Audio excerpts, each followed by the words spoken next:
अब रावण ने भक्ति की, गुरु भी धारण किए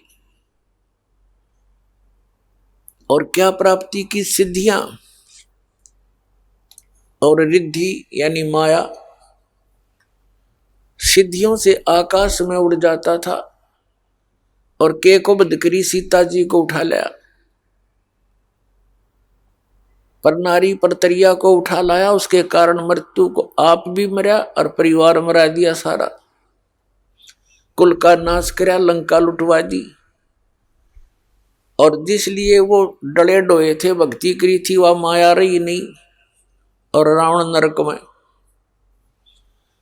तो यहां भगवान याद दिलाते हैं, सर्व सोने की लंका थी वो रावण से रणधीरम, एक पलक में राज विराजी वो जम के पड़े जंजीरम। मन तू सुख के सागर बस रे भाई और ना ऐसा यस रे। मन तू सुख के सागर बस रे और ना ऐसा यश रे। यश माने महिमा। आप महिमा बनाना चाहते हो, बड़ी कोठी बनाकर, बहुत पैसे वाली मोटर गाड़ी कार लेकर, बहुत बड़ी फैक्ट्री लगाकर और उच्च पद या पोस्ट प्राप्त करके राजा, एमएलए, एमपी, मंत्री, मुख्यमंत्री, प्रधानमंत्री बनकर कहते ये यश कुछ को नहीं। ठीक है, कोई अच्छी आत्मा, अच्छा राजनेता भी हुआ है और जिसके कारण वो सुप्रसिद्ध हो गया, भक्ति करी नहीं, उसकी मृत्यु के उपरांत उसको उसका स्टैच्यू बना दिया,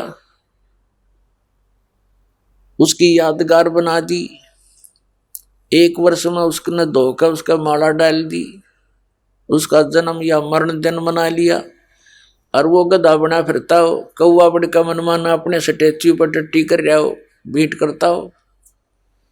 तो परमात्मा कहते हैं ये यश यहाँ के नकली है सारे। तो कहते हैं मन तू सुख के सागर बस रे भाई और ना ऐसा यश रे।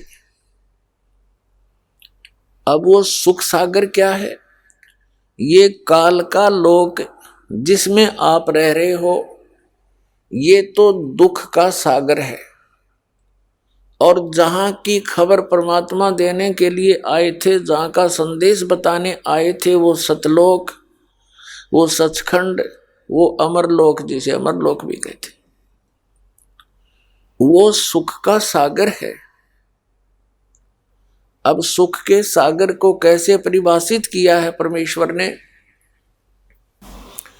शंखों लहर मेहर की उपजे कहर नहीं जा कोई, दास गरीब अचल अविनाशी सुख का सागर सोई। शंखों लहर मेहर की उपजे और कहर नहीं जा कोई।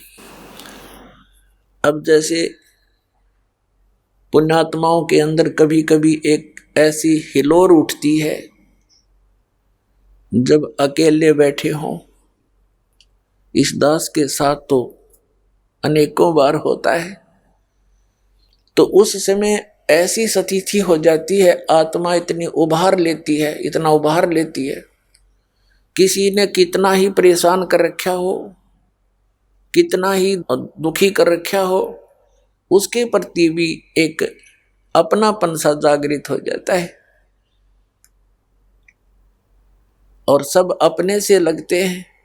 किसी के प्रति किसी प्रकार का कोई द्वेष मन में नहीं रहता, चाहने से भी नहीं होता। उन क्षणों में वह मेहर की उमंग, वो लहर तरंग आई थी सतलोक से, आती उन्हीं में है जिनमें पिछले संस्कार कुछ पुण्य हो। लेकिन हम यहाँ संसारिक क्रियाओं को देखकर हम अपने अंतःकरण को इतना मलिन कर लेते हैं कि वो जो हिलोर उठती है वो दब जाती है, इस अड़ंगे का नीचे दब जाती है। और फिर जब भक्ति प्रारंभ होती है, परमात्मा की मंत्र मिलते हैं, उसे अंतःकरण का मैल छट जाता है, हट जाता है, फिर तो सदा के लिए आत्मा उभर जाती है। लेकिन उस समय ऐसी स्थिति हो जाती है कि कोई भी पराया नजर नहीं आता, और जो ही वो समाप्त हो जाती है उसके बाद चाहकर भी कोशिश करें उस तरह रहने की तो भी नहीं रह सकता, मन में वही दोष विकार अवश्य घर कर जाते। तो परमात्मा कहते हैं जैसे यहां कैर टूटते हैं, बच्चों की स्कूल की बस जा रही थी और बहुत गहरी खाई में गिर गई, 40 बच्चे थे, सारे मर गए। कैर टूट गया उस परिवार पर जिसको आस लेकर वो जी रहे थे। भूकंप आ गया एक बार गुजरात में, लाखों लोग मर गए रात में। तो यहाँ कहर टूटते हैं, ये लोग ठीक नहीं है।